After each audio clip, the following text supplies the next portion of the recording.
안녕하세요. 오늘은 여러분들에게 골다공증에 대한 이야기를 한번 해보겠습니다.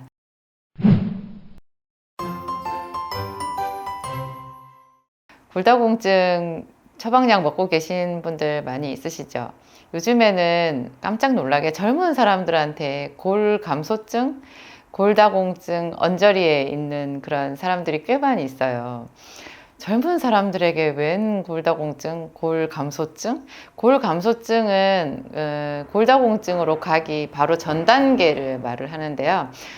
뼈가 많이 약해지는 거죠. 이렇게 구멍이 많이 생기는 게 이제 골다공증이고, 뼛속에 구멍이 많이 생겨서 뼈가 허술해지잖아요. 그래서 그냥 조금만 이렇게 뭐 주저앉거나 부딪히거나 했는데 그냥 뼈가 부러져 버리는 거예요. 그러면 연세가 많이 드신 분들은 그렇게 골절상을 입었을 때 사망률이 무려 30%에 이른다고 하더라고요.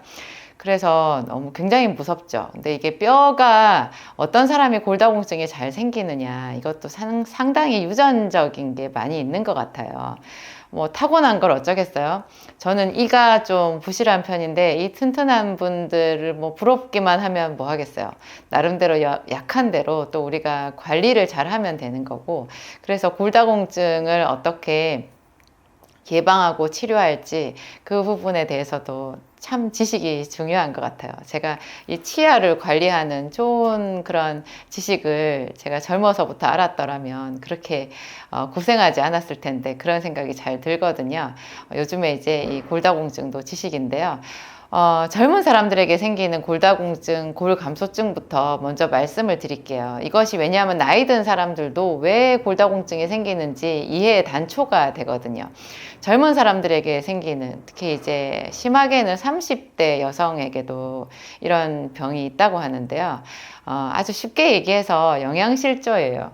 젊은 특히 여성분들은 이제 다이어트를 하잖아요. 그리고 또 혼자 사는 분들은 너무 일의 경무에 시달려서 이 먹는 것이 중요하다라는 걸 잊어버리고 일만 하시는 분들이 있어요. 그런 분들이 이렇게 타고나기를, 또 뼈가 약하게 타고난 사람들은 이제 뼈가 너무너무 약해지게 되는 거죠.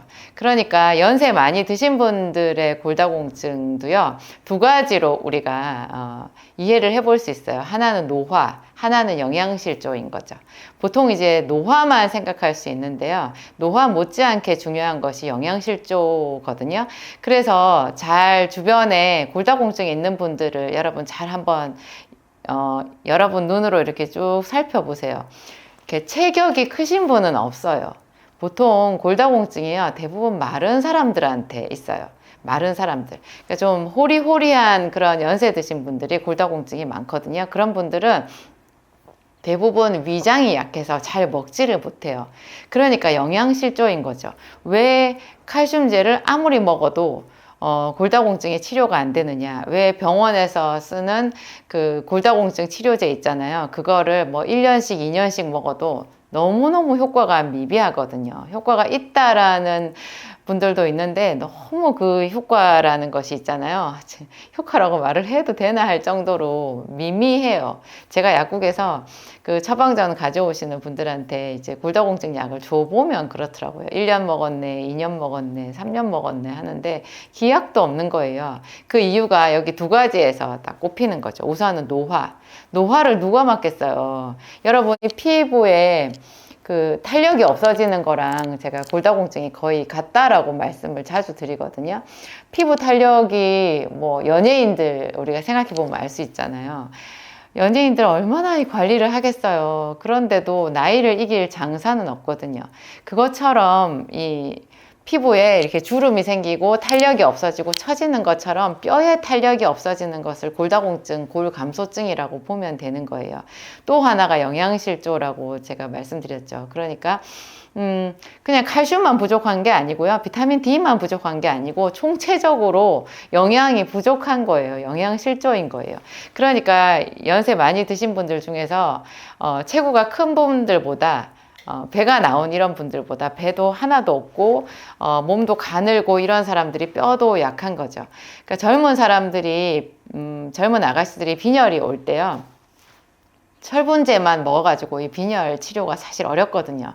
철분제도 기왕이면 좀 좋은 걸로 먹어야 되고요. 비타민 C, 비타민 B도 같이 섭취를 해야 이 빈혈이 조금 개선이 되거든요. 근데 이런 것보다도 훨씬 중요한 것이 잘 먹어야 돼요. 잘 먹지 않으면 영양제로 감당이 안 되는 거예요. 빈혈 같은 것은. 그러니까 몸에 피가 많아지게 하는 거잖아요. 피는 우리 몸의 생명이거든요. 제가 자주 인용하는 성경 말씀에요.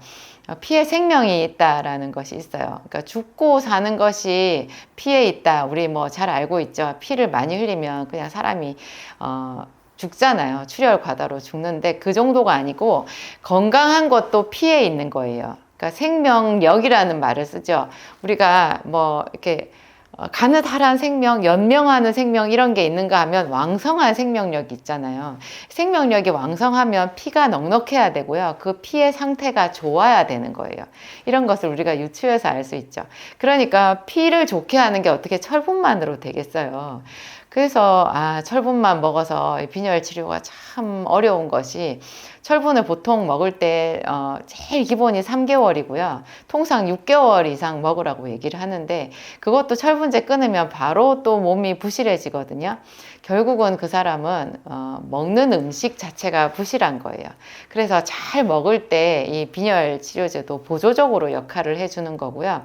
마찬가지로 뼈 건강도요. 아무리 칼슘 먹어도 먹는 음식 자체가 부실하면 이렇게 소용이 없어요. 뼈를 만드는데 여러분 단백질이 굉장히 중요하다는 거 그거 놓치시면 안 돼요. 단백질 중요하고 단백질 뿐이겠어요. 다른 미네랄도 다 중요한 거예요.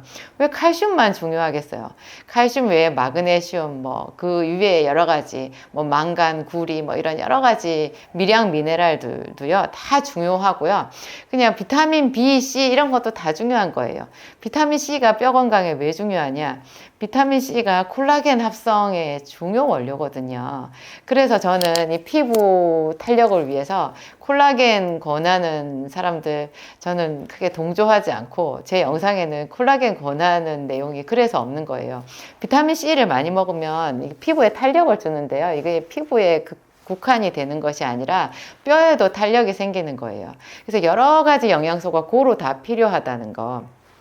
다 필요하다는 거. 그리고 이제 너무너무 중요한 것이 근육을 만들어야 된다는 거예요. 근육을. 제가 아까 노화 말씀드렸는데 우리 몸의 뼈는요 그냥 뼈 위에 살이 입혀져 있는 게 아니라 뼈 위에 근육이 붙어 있어요. 힘줄이 붙어 있어요. 견고하게 붙어 있어요. 그래서 이 근육을 강화시키는 운동을 하잖아요. 그러면 근육이 뼈에 신호를 보내요. 뼈에 신호를 보내요. 그래서 근육만 커질 수가 없거든요. 여러분 뼈는 골다공증인데 근육이 튼튼한 사람이 상상이 되나요? 그런 거는 상상이 안 될 뿐만 아니라 존재할 수가 없어요. 그러니까 우리가 뼈 속에 칼슘을 밀어 넣는 것은요 어떤 것보다도 근육을 강화시키는 운동이 중요하다는 거예요. 이때 운동은 걷기로는 부족해요. 걷기는 그냥 혈액순환을 조금 잘 되게 해주는 약간 더 잘 되게 해주는 그냥 그 정도고요.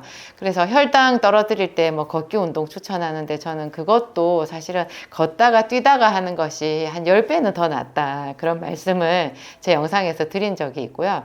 이 골다공증을 예방하기 위한 운동은 걷기로는 사실 부족하고요. 걷기를 하든지 근력 운동을 하셔야 돼요. 근력 운동을. 이 허리 쪽에 근육이 굉장히 중요한데요. 왜냐하면 골다공증 검사하실 때 여러분 척추하고 고관절을 보거든요.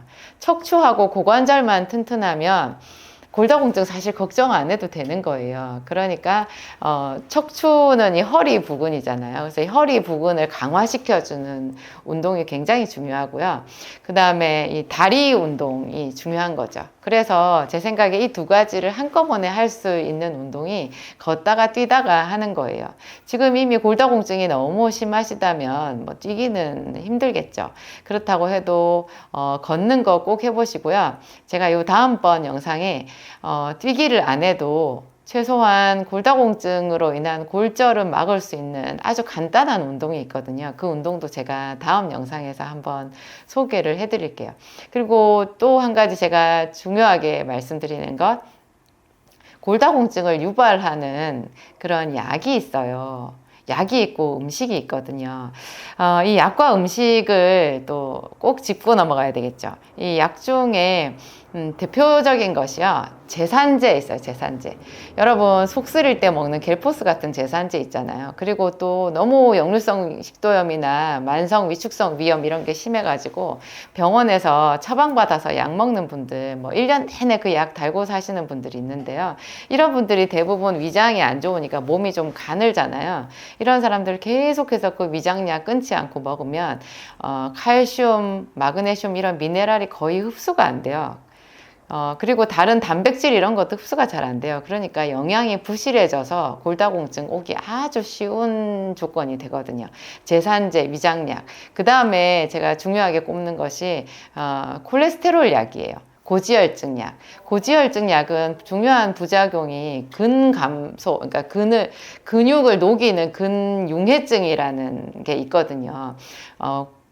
고지혈증 약을 먹으면 아무리 운동을 해도 근육이 생기지 않는다라는 이야기를 하시는 분들이 아주 많은데 그분이 상당히 통찰력이 있으신 거예요. 맞아요. 그대로. 그러니까 근육을 만들어야 뼈가 튼튼해지는데 고지혈증 약을 먹으면 근육을 녹여버리니까 뼈가 약한 분들한테는 치명적일 수 있겠죠. 그래서 정말 고지혈증이 심각하다 그런 분들도 자꾸 휴약기를 둬야 되고요. 콜레스테롤을 조절하는 방법을 다른 방법으로 병행하든지 하여튼 먹는 약을 최소한으로 줄일 필요가 있고 웬만하면 막연하게 먹고 계신 분이라면 고지혈증 약은 안 드시는 것이 뼈 건강에 필수예요. 그리고 음식 중에서 골다공증을 유발하는 아주 대단한 음식이 하나 있는데 이거 골다공증만 유발하는 것이 아니라 아주 치명적인 음식이죠. 이 음식 이야기는 제가 다음번 영상에서 운동과 함께 묶어가지고 여러분들에게 소개해 드리도록 하겠습니다. 감사합니다.